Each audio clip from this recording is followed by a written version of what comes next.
The alarm bells rang through the Galactic Council's monitoring station like a death song.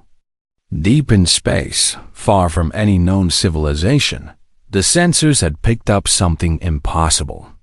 Something that should not exist. Admiral HFY stared at the readings on his screen, his four eyes blinking in sequence as he tried to make sense of what he was seeing. The object was massive. Bigger than any ship in the galactic fleet. Bigger than most space stations. It moved through space like a metal mountain, its hull gleaming under the light of distant stars. "Run the scan again," HFY ordered, his voice tight with worry. The technician's tentacles danced over the controls, but the results came back the same. Length, 3,000 meters. Width, 800 meters. Height, 600 meters. Energy output that made the Admiral's blood run cold. "Sir, the energy readings are off the charts," reported his second-in-command, Lieutenant Vorthak. "This thing puts out more power than our entire home fleet combined." HFY had served in the Galactic Council Navy for 40 years. He had seen ships from every known species in the galaxy. The sleek vessels of the Altarians. The bioships of the Zephyrites. The crystal formations that the silicon-based quartz people called home. But nothing like this. The ship had emerged from the Sol system, a small yellow star that the Council had marked as primitive life possible in their databases. No one had bothered to check it closely. There were millions of such stars, and the Council had more important things to worry about than every rock that might have some bacteria growing on it. Where did they come from? HFY whispered to himself. How did they build something like that? The ship's design made no sense to his military mind. Most galactic civilizations built their ships for speed and efficiency. They used lightweight materials, elegant curves, and just enough armor to handle space debris. This human vessel looked like someone had taken a city and decided to make it fly. Every surface was covered in thick metal plating. Weapon systems jutted out from the hull like the spines of some ancient beast. "Admiral," came another voice from across the control room. "We're getting reports from other monitoring stations. They've all picked up the same readings. This thing is heading straight for the main trade routes." HFY felt his heart skip a beat. The trade routes were the lifelines of galactic civilization. Millions of ships traveled them every day, carrying goods, people, and information between the thousands of worlds that made up the Council. If this unknown ship reached them, "Send word to the Council immediately," he ordered. "Priority 1 emergency session. And get me everything we have on this Sol system." The data that came back was thin. Sol was a small, unremarkable star with several planets. The third planet showed signs of life, but the readings were strange. High levels of industrial activity, but no signs of advanced technology. No faster-than-light communications. No energy signatures that suggested space travel capability.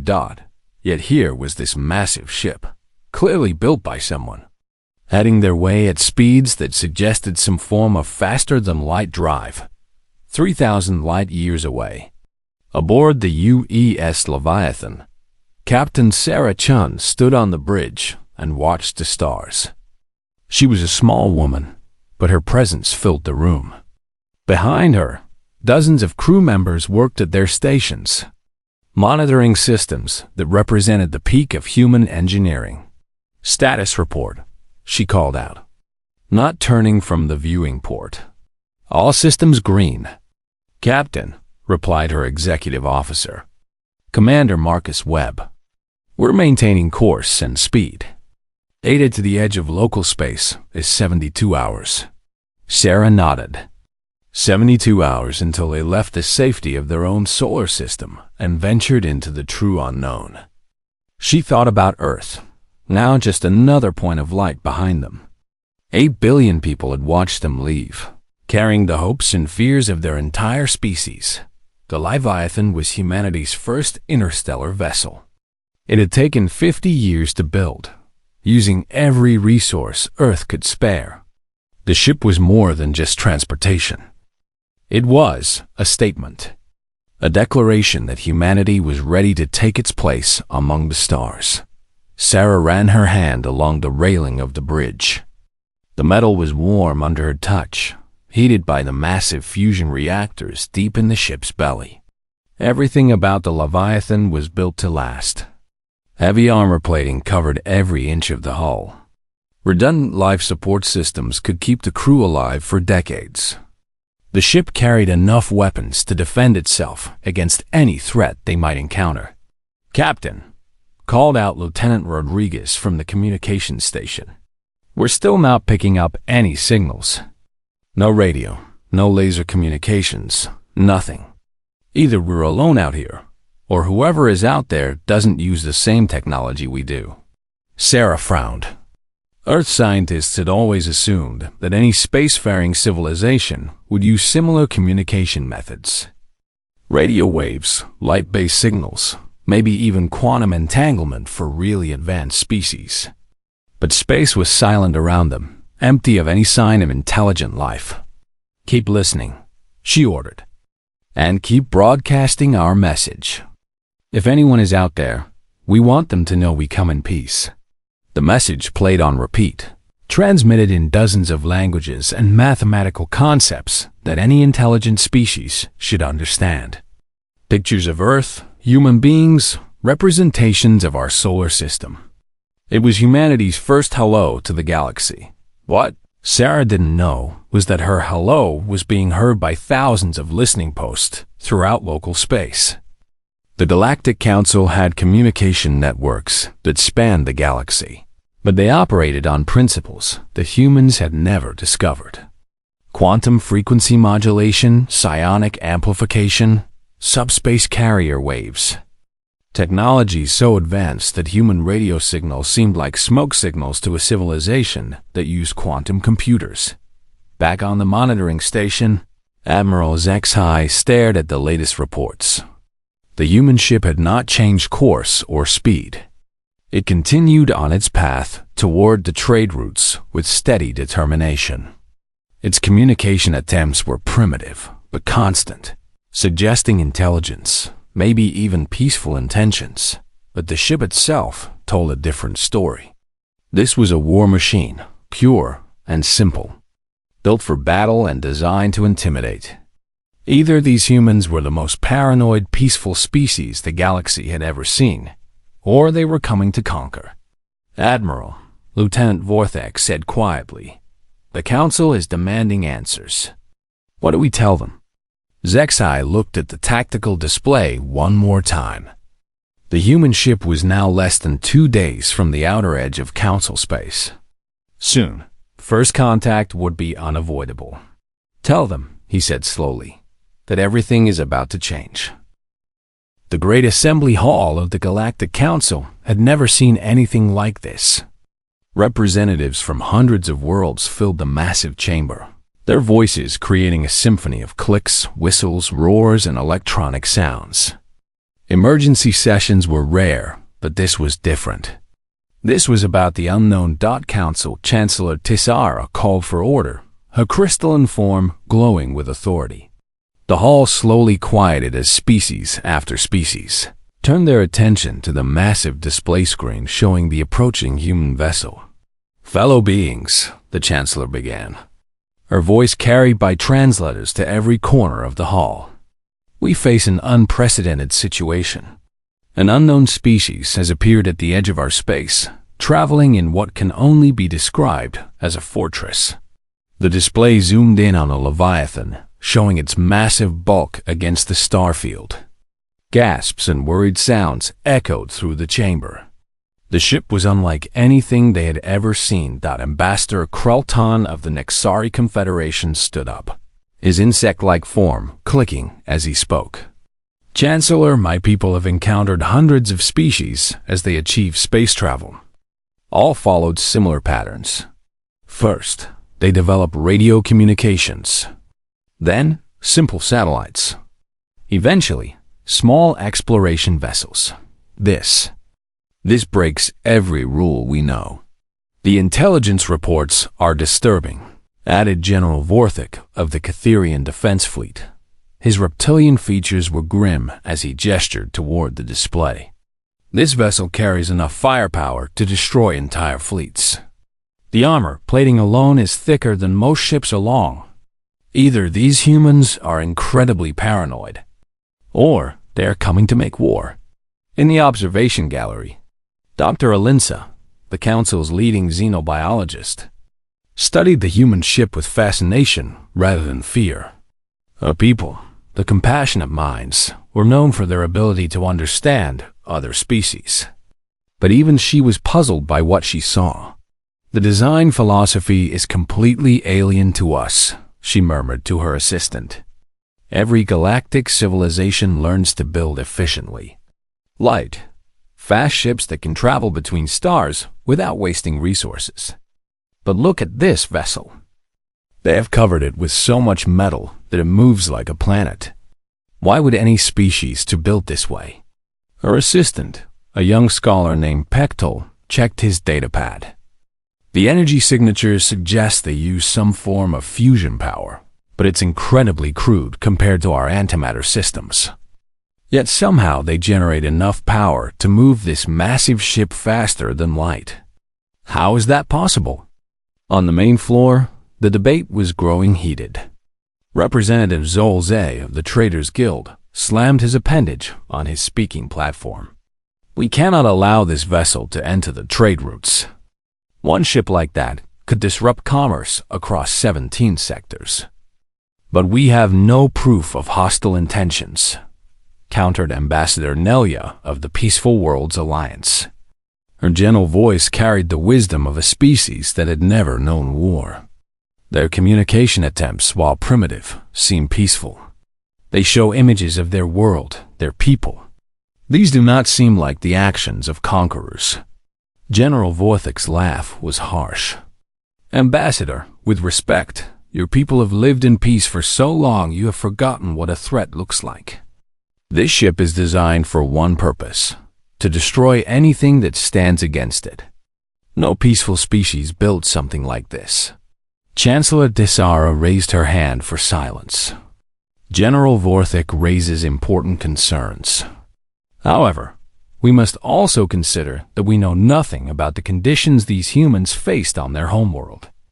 Perhaps they had reasons to build their ships this way. Intelligence Director Salvek stepped forward, his shadow form shifting as he spoke.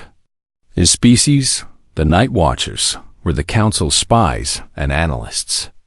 When he spoke, others listened. "I have analyzed every aspect of this vessel," he said, his voice like whispered secrets. "The humans call it Leviathan, which our translators tell us means great sea monster in their primary language. The name alone suggests a warlike mindset." He gestured, and the display changed to show technical readouts. "Look at the weapon placements. Redundant gun positions covering every angle of approach. Armor that can withstand direct hits from our most powerful weapons. Shield generators that appear designed to operate under extreme stress. This is not exploration vessel. This is a mobile fortress. But why?" asked Dr. Alinsa, unable to contain her scientific curiosity. What would drive a species to build their first interstellar ship as a warship? Most civilizations send small, peaceful vessels for first contact. "Perhaps," suggested Representative Krelton, "they are refugees. Their world may have been destroyed, and this ship carries the survivors of their species. That would explain the massive size and defensive capabilities." Ambassador Nelia's eyes brightened with hope. "Yes, they may be fleeing some terrible catastrophe. Their heavy armor and weapons might be protection against whatever destroyed their world." General Vorthik shook his head. "If they were refugees, they would be running away from danger, not heading toward the most populated area of the galaxy. No, this ship is coming here with purpose." Meanwhile, aboard the Leviathan, Captain Sarah Chun was dealing with her own confusion and growing concern. The ship's long-range sensors had detected massive fleet movements throughout the sector they were approaching. Dozens of vessels were converging on their position. "Captain," called out her tactical officer, Lieutenant Commander Jackson, "I'm reading at least 40 ships moving to intercept us." Formation suggested military vessels, but their design is unlike anything in our databases. Sarah frowned. Earth's databases contained every theoretical ship design their scientists could imagine, based on the physics they understood. But these vessels appeared to break several fundamental rules. "How are they moving so fast without visible reaction drives?" she asked. "Unknown, Captain. Their acceleration patterns suggest some form of gravity manipulation, but that's supposed to be impossible." Commander Webb approached with the latest communication reports. "Still no response to our signals, Captain. We've tried every frequency, every protocol. Either they can't hear us, or they're choosing not to answer." Sarah stared at the tactical display showing the approaching fleet.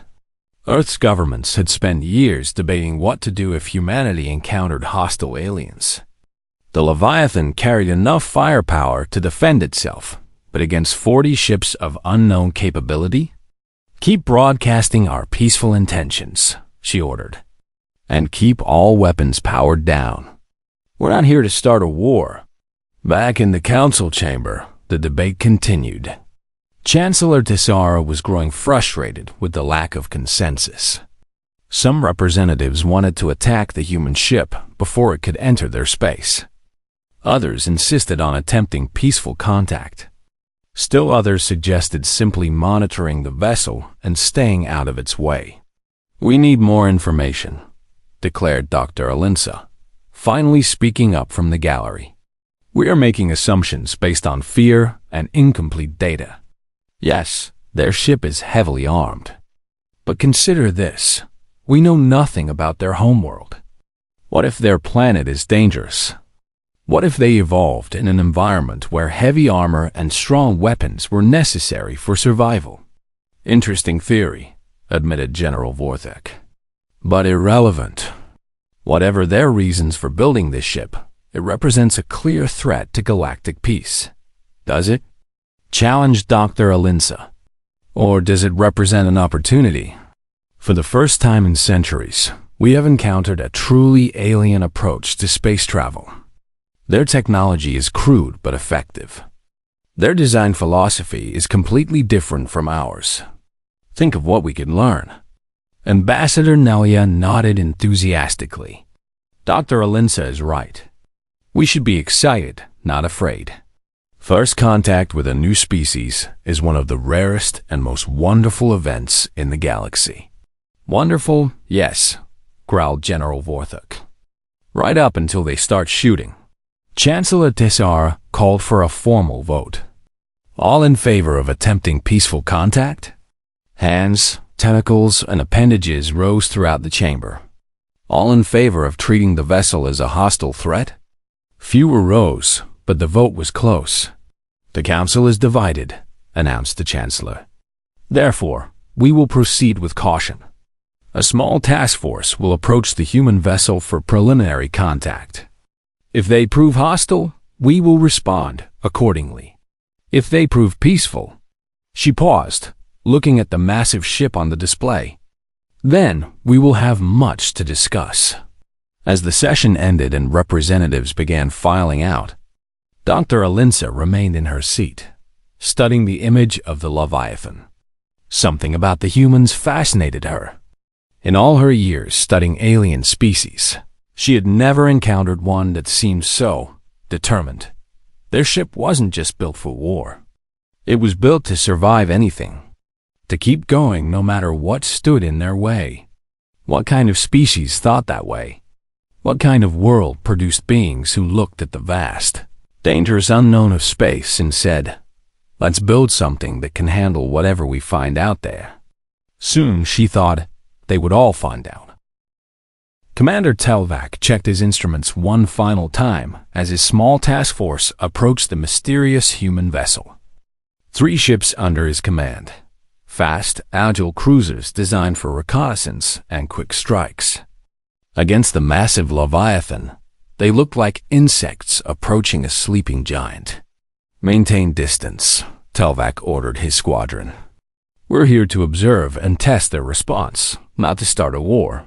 His own ship, the Swift Current, was the pride of the Altarian fleet. Built for speed and maneuverability, it could dance circles around most vessels in the galaxy. But as they drew closer to the human ship, Telvac began to understand why the Council was so concerned. The Leviathan was even more impressive up close. Every surface bristled with weapons. Sensor arrays swept back and forth like mechanical eyes. The hull itself seemed to radiate power.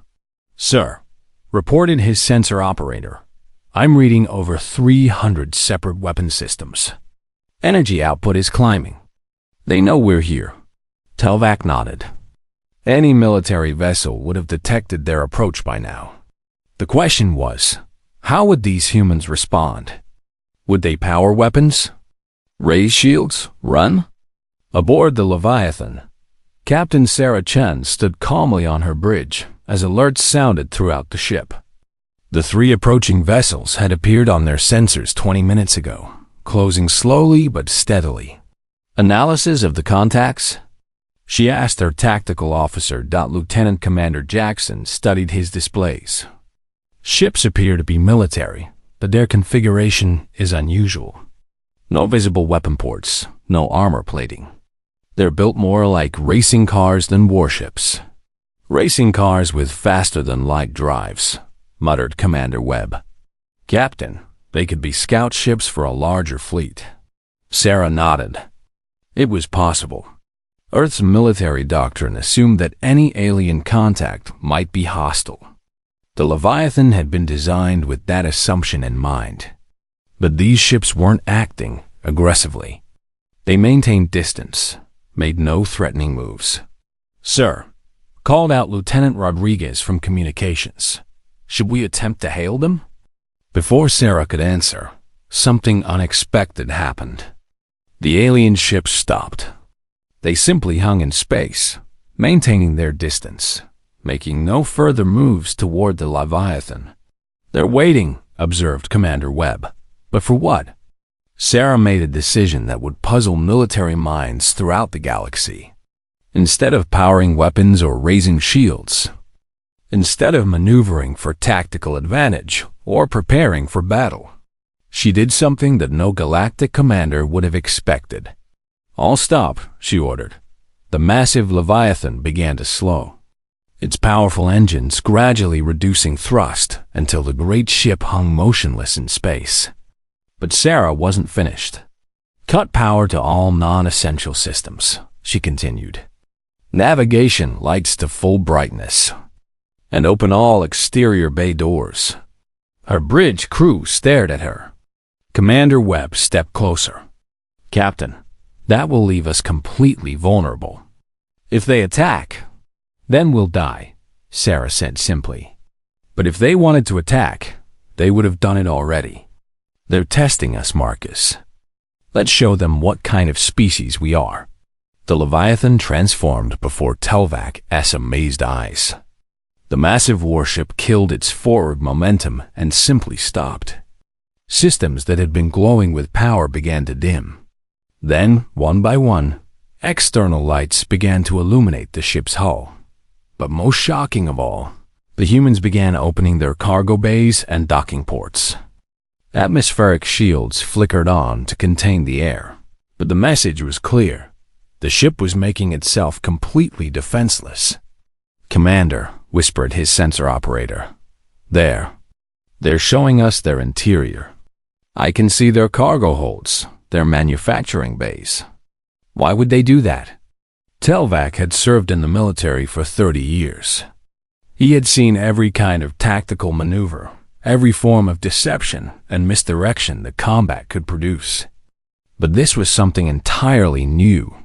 "They're not acting like a military force," he said slowly. "They're acting like explorers who want to prove they're not dangerous." His communications officer looked up from her station.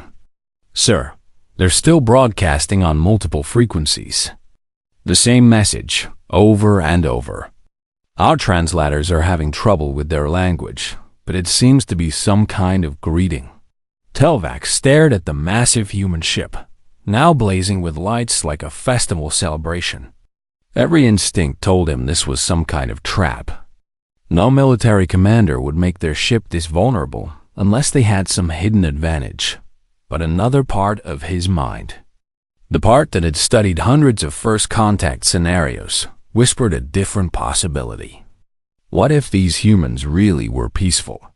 What if their massive ship and heavy weapons came from different reasons than conquest? Open a channel to Fleet Command, he ordered. Priority transmission. Within minutes, Telvac was speaking directly to Admiral HFY at the monitoring station. The Admiral's image flickered on the screen, his 4 eyes showing the strain of the past few days. Report, Commander, HFY said tersely. Admiral, the humans have done something unprecedented. When we approached their vessel, they stopped completely and made themselves defenseless. They're showing us their internal structure and broadcasting what appears to be peaceful greetings. Admiral HFY's eyes blinked in sequence, a sign of deep confusion among his species. Defenseless? Are you certain this isn't some kind of tactical deception? I don't think so, sir.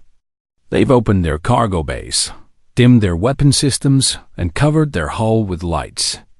No military force would take such risks unless they genuinely wanted to show peaceful intentions. On the other end of the transmission, Admiral HFY was having the same doubts as his field commander. Everything about the human ship suggested a military vessel designed for conquest. But their actions spoke of a completely different mindset. Maintain your position, Commander, he ordered. Continue monitoring their actions, and prepare a detailed report for the Council. They need to know about this. Hours passed as the two forces faced each other across the void. The human ship continued its patient broadcast, sending the same message over and over. Telvac's translation teams worked frantically to decode the alien language. Finally, they achieved a breakthrough. The message was simple, almost childlike in its directness. Hello. We are humans from the planet Earth. We come in peace. We want to learn about you. Please talk to us. Telvac felt something shift in his understanding. These weren't conquerors or refugees. These were explorers, venturing into the unknown for the simple reason that it was unknown. But then, why build such a massive warship for exploration? Commander, his tactical officer said quietly, I think I understand why they built their ship this way. Explain. They don't know what's out here, sir. They have no idea what kind of dangers they might face, what kind of species they might encounter. So they built their ship to handle anything. It's not a warship, sir. It's a survival ship. Telvac looked at the Leviathan with new eyes. The heavy armor wasn't for conquest. It was protection against unknown threats. The massive weapons weren't for attacking. They were for defending against anything they might encounter. The enormous size wasn't for intimidation. It was to carry everything they might need for a journey into the complete unknown. They built this ship, he said slowly, because they were afraid. Not of us specifically, but of everything they didn't know was out here. It was a sobering thought. Most galactic civilizations achieved space travel gradually, making contact with other species along the way. They learned about galactic civilization, about the threats and opportunities among the stars, before venturing far from home. But the humans had been alone. They had no way of knowing that most of the galaxy was peaceful, that threats were rare, that civilized species preferred trade and diplomacy to war. They had assumed the worst and prepared for it. Sir, his communications officer called out, the humans are changing their broadcast. They're sending mathematical sequences now, and images. The main screen lit up with pictures from the human transmission. A blue and green planet, obviously their homeworld. Creatures that looked remarkably similar to several galactic species, but with only 4 limbs and strange, flexible faces. cities that sprawled across continents, clearly showing a young but vibrant civilization. But what struck Telvac most was the diversity. The humans came in dozens of different colors and shapes, spoke hundreds of languages, lived in every environment their planet could offer. They were not a unified species like most galactic civilizations, but a collection of tribes that had somehow learned to work together. "Send a transmission to the Council," Telvac ordered. "Tell them I recommend immediate peaceful contact. These humans, they're not what we expected. They may be heavily armed, but they're not here to make war. They're here because they're curious about what's out there in the dark."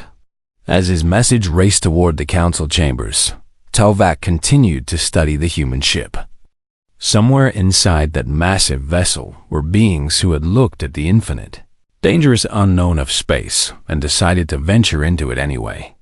Not because they were conquerors, but because they were explorers. It was, he thought, either the bravest or most foolish thing he had ever encountered. Perhaps, with humans, there was no difference between the two. Dr. Elena Vasquez had not slept in 36 hours. Her eyes burned from staring at translation matrices. Her coffee cup had been empty for hours, and her back ached from hunching over her workstation. But she was closer than ever to cracking the alien communication protocols. "Arya, run the pattern analysis again," she said to the ship's artificial intelligence. "Focus on the mathematical sequences from transmission block 7. The AI's calm voice filled her small laboratory aboard the Leviathan. "Running analysis now, Dr. Vasquez. I am detecting recurring numerical patterns that correspond to prime number sequences and basic geometric relationships." Elena leaned forward, her exhaustion forgotten. Mathematics was supposed to be universal. If an alien species could build starships, they understood numbers, geometry, physics. It was the one language that should work across species barriers. For days, the alien ships had been sending transmissions on dozens of frequencies. Most of it was incomprehensible, but buried in the noise were patterns, numbers, mathematical relationships. And now, finally, she was starting to understand. "Arya, compose a response transmission. Start with the prime number sequence they sent us, but extend it. Add the next 5 numbers in the sequence. Then send back their geometric patterns, but complete the series they started." "Transmission prepared, Dr. Vasquez. Shall I broadcast?" Elena took a deep breath. This could be humanity's first real communication with an alien intelligence. "Do it." 3,000 kilometers away, aboard the Altarian cruiser Swift Current, Communications Officer Yelinara nearly fell out of her chair when the human response arrived.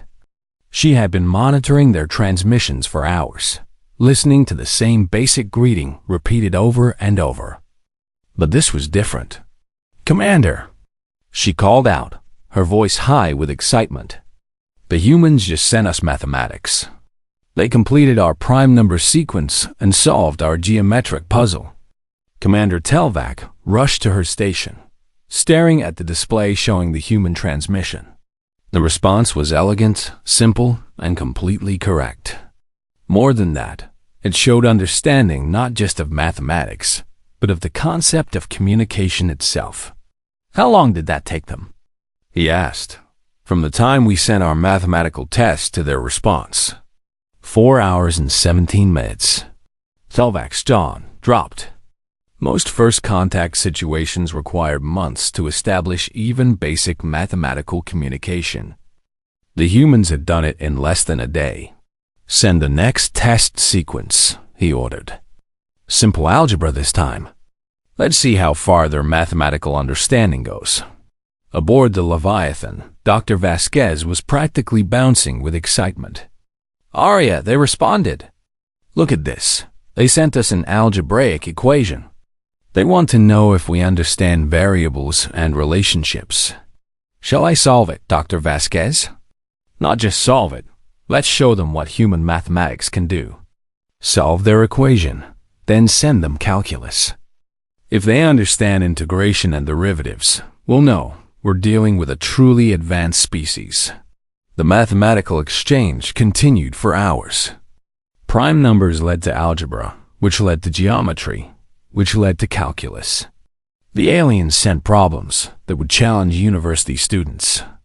The humans responded with mathematical concepts that made Telvac's science officer whistle in amazement. "Commander," reported Science Officer Krulvan, "their mathematical understanding is extraordinary. They're sending us solutions to problems our best mathematicians struggle with. But more than that, they're showing creativity. They're not just answering our questions, they're asking questions back." It was true. The human responses had evolved beyond simple answers. They were proposing mathematical challenges of their own, sending elegant proofs and innovative solutions. It was like watching two master musicians improvise together. "Try language now," Telvac decided. "Send them basic pictographs. Let's see if they can make the jump from mathematics to communication." The first pictographs were simple. A circle with lines radiating from it, universal symbol for a star. A smaller circle orbiting it, a planet. A tiny dot on the planet's surface, life, intelligence, civilization. Dr. Vasquez received the transmission and immediately understood its significance. "They're trying to teach us their language," she told her assistant, Lieutenant Sarah Park. "Look, they're starting with concepts we both understand, then building complexity." The exchange that followed amazed both sides. The aliens would send a pictograph, the humans would send back their understanding, and gradually, simple concepts became more complex. Star became stellar object, planet became orbital body, life became biological intelligence. Within 12 hours, they had established a basic vocabulary of several hundred words. "This is impossible," muttered Yelenara, staring at her communications board. "Language development takes months, sometimes years. How are they learning this fast?" Commander Telvac was asking himself the same question. The humans seemed to absorb new concepts at an incredible rate, making connections and leaps of logic that would challenge professional linguists. What he didn't realize was that Dr. Vasquez wasn't working alone. The entire crew of the Leviathan had become involved in the translation effort. Engineers offered technical terms. Medical officers contributed biological concepts. Even the ship's cook had helped establish words for food and nutrition. But more than that, the humans had something the aliens hadn't expected: artificial intelligence. Arya was processing thousands of linguistic patterns simultaneously, building grammar rules and testing communication models at superhuman speed. What would take organic minds months to accomplish, the combination of human creativity and artificial intelligence achieved in hours. "Dr. Vasquez," Arya announced, "I believe we have sufficient vocabulary for basic conversation. Shall I attempt to compose a greeting?" Elena nodded. "Do it. Let's introduce ourselves properly." The message that arrived on Telvac's ship was historic, the first real conversation between humans and galactic civilization. "Greetings from the people of Earth. We are humans. We travel in the ship Leviathan. We come from the third planet of the star you call Sol. We seek knowledge and friendship with other intelligent life. We mean no harm. We wish to learn about you and your civilization." Telvac stared at the translation for a long moment. The grammar was still rough, but the meaning was crystal clear. These beings had traveled across space for the simple purpose of making contact with other intelligent life. He composed a careful response. "Greetings. Humans of Earth. We are the Galactic Council, representing thousands of worlds and species. We welcome peaceful contact. Your ship is very large and powerful. We are curious why you built such a vessel for a peaceful exploration." The human response came back quickly. "We did not know what dangers we might face in space. Our ship is built to protect our people and survive any threat. We hope we do not need its weapons, but we prepared for any possibility." This answer sent shockwaves through both sides. To the aliens, it revealed a species that planned for the worst while hoping for the best. To the humans, it revealed that space was apparently far safer than they had assumed. Dr. Vasquez composed the next message carefully. "Are there many hostile species in space? Is the galaxy dangerous?" Telvac's response surprised her. "No, most species are peaceful. War between worlds is very rare. Trade and cooperation are normal. Your preparations suggest a very cautious species." Elena stared at the message, then started laughing. Here they were, aboard a ship designed to fight entire fleets, equipped with enough firepower to devastate planets. And they had just learned that the galaxy was mostly peaceful. "Arya," she said, still chuckling, "send them this. We may have overestimated the dangers, but we believe it is better to be prepared for trouble than to be caught unprepared." The alien response was immediate. "This is wise thinking. We would like to meet your people in person. Would you accept an invitation to visit one of our space stations?" Elena's hand shook as she typed a response that would change everything. "Yes, we accept your invitation. We look forward to meeting you." Within minutes, her communicator was buzzing with calls from Captain Chun, Commander Webb, and half the senior staff. Word was spreading throughout the ship. First contact was no longer a possibility. It was happening.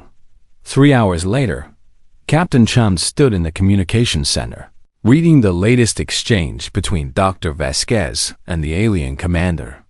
The conversation had evolved from basic concepts to complex discussions of technology, culture, and philosophy. "Doctor," she said quietly, "you've accomplished something extraordinary here. You've bridged the gap between our species and theirs." Elena smiled tiredly. "Actually, Captain, I think they did most of the hard work. These aliens, they're patient, intelligent, and apparently very peaceful. They could have attacked us when we first arrived, but instead they chose to talk. And we chose to listen," Captain Chun replied. Both sides made the right choice. The latest message from the aliens contained coordinates for a space station called Nexus Point, described as a neutral meeting place used for diplomatic contact between species. It was only 6 hours away at their current speed. "Set course for these coordinates," Captain Chun ordered. "Signal all department heads for a meeting in 2 hours. And Dr. Vasquez?" "Yes, Captain. Get some sleep. You're about to make history, and I want you alert for it." As the Leviathan changed course toward its first meeting with Galactic Civil Nexus Station, hung in the void like a crystal flower, its transparent domes and graceful spires catching the light of 3 distant suns. Captain Sarah Chun stood at the Leviathan's observation deck, watching the station grow larger as they approached. After weeks in the cold emptiness of space, the sight of a living, thriving structure filled with intelligent beings was overwhelming. "It's beautiful," whispered Dr. Vasquez, standing beside her. "Look at the architecture, those curves and spirals. No human engineer would design something like that. No human engineer could design something like that," corrected Commander Webb, studying the technical readouts on his tablet. "The materials alone are beyond our current technology. The entire structure appears to be grown rather than built." Sarah nodded, but her mind was focused on other concerns. In a few hours, she would become the first human to formally meet representatives of galactic civilization. Everything she said and did would shape how the galaxy viewed humanity for generations to come. "Captain," announced Lieutenant Rodriguez from the communications station, "we're receiving docking instructions from Nexus Control. They're directing us to Bay 94. Sarah frowned. "That seems like an unusually high number for a docking bay." "Yes, Captain. According to the station directory, it's in the heavy cargo section. The bays are apparently designed for very large vessels. Through the viewing port, they could see the massive opening of Bay 94. It was easily large enough to accommodate the Leviathan, but Sarah noticed something interesting. It was the only bay in that section currently occupied. Most other ships at the station were small. Elegant vessels docked at the smaller bays near the station's center. "They're keeping us segregated," observed Commander Webb. "Either they're still worried about us, or they want to prevent panic among the station's civilian population." Dr. Vasquez checked her translation device one final time. The artificial intelligence ARIA had been working continuously to improve their language protocols, and communication with the aliens had become remarkably smooth. But she knew that formal diplomatic contact would be far more challenging than the simple exchanges they had managed so far. The delegation from the Galactic Council should be arriving within the hour, she reported. According to their messages, we'll be meeting with representatives from 12 different species, including their chancellor and several senior military officers. Sarah took a deep breath. "Any last-minute advice from our alien friends?" Commander Telvac sent a personal message suggesting that we be prepared for some unusual reactions to our appearance and technology. Apparently, our approach to space travel is unique in galactic history. 2 hours later, Sarah led a small team through the airlock and onto Nexus Station. The artificial gravity was slightly lighter than Earth normal, and the air carried scents she couldn't identify, not unpleasant, just alien. But what struck her most was the architecture. The corridors were works of art, with flowing walls that seemed to pulse gently with their own inner light. Plants grew along the ceiling in impossible spirals, their leaves shifting color as the humans passed. Everything felt alive, organic, as if the station itself was a living creature. "Captain," murmured Dr. Vasquez, "the walls are responding to our presence. I think there's some kind of biomechanical hybrid." Their escort, a graceful being that introduced itself as Station Administrator Lysara, noticed their amazement. Through the translation device, its voice was musical and warm. "First time seeing living architecture? Your species constructs with metal and stone, yes? Very traditional. Most young species start that way." Sarah filed that comment away for later consideration. "Young species?" she asked. "Oh, yes. Based on your technology and ship design, we estimate your people achieved space travel perhaps 50 to 100 years ago. Very recent by galactic standards." "Actually," Sarah said carefully, "we achieved faster-than-light travel about 12 years ago. The Leviathan is our first interstellar vessel." Administrator Lysara stopped so suddenly that its escort detail nearly walked into it. 12 years? But that's impossible. Your ship suggests centuries of development. The complexity of your systems, the sophistication of your weapons. We had strong motivation to get it right the first time, Sarah replied diplomatically. They were led to a vast circular chamber at the heart of the station.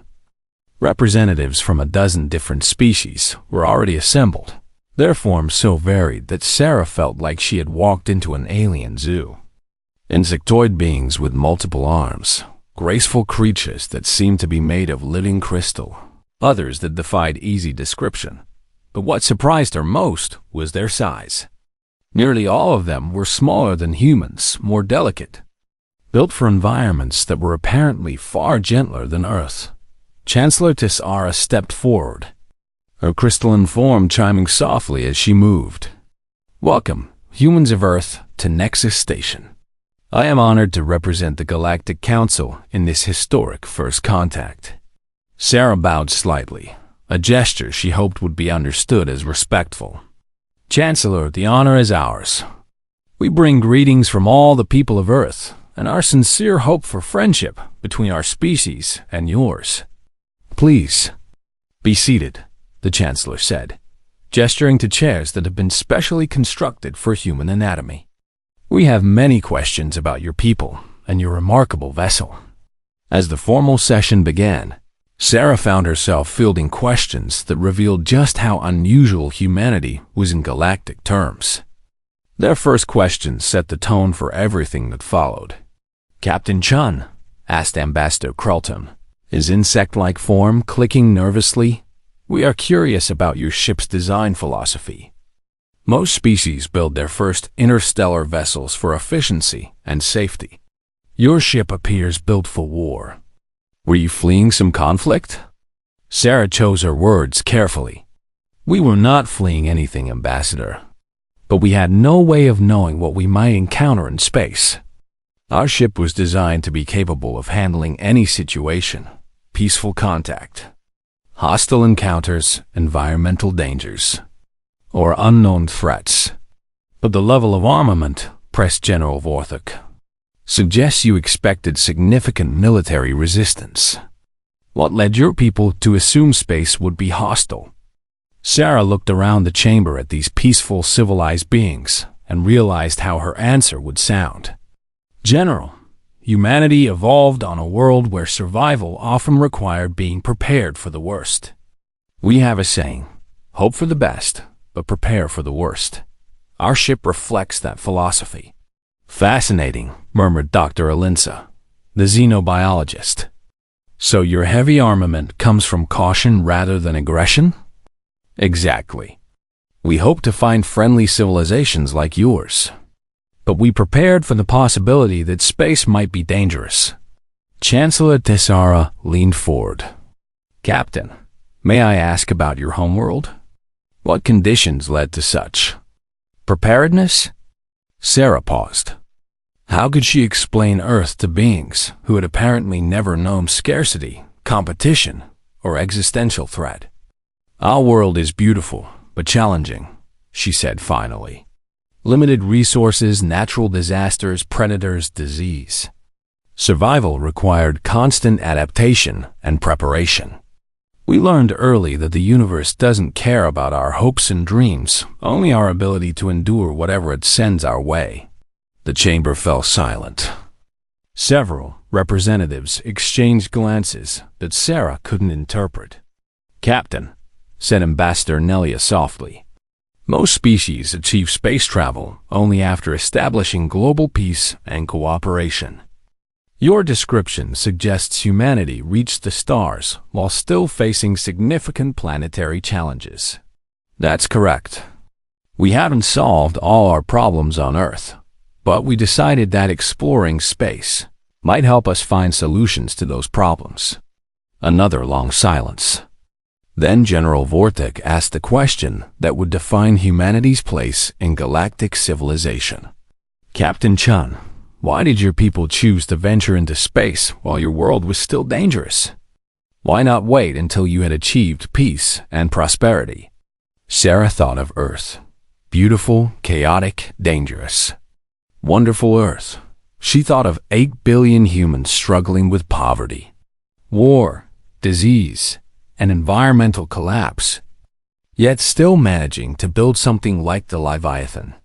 She thought of the scientists and engineers who had worked their entire lives for this moment, and the countless others who had dreamed of reaching the stars. "Because, General," she said quietly, "that's what humans do. When we see something unknown, something challenging, something that might be dangerous, we don't wait for perfect conditions. We prepare as best we can, gather our courage, and step forward anyway. Not because we're reckless, but because we believe the potential rewards outweigh the risks." Dr. Alinsa was writing rapidly on some kind of recording device. "Captain, you're describing a species that actively seeks out challenges rather than avoiding them. This is unprecedented in our experience. Is that wrong?" Sarah asked, suddenly worried they had misrepresented humanity. "Wrong? No, Captain. It's extraordinary." Chancellor Tessara's voice carried something like awe. "Most species achieve space travel only after becoming comfortable and secure. They explore space because it's safe to do so.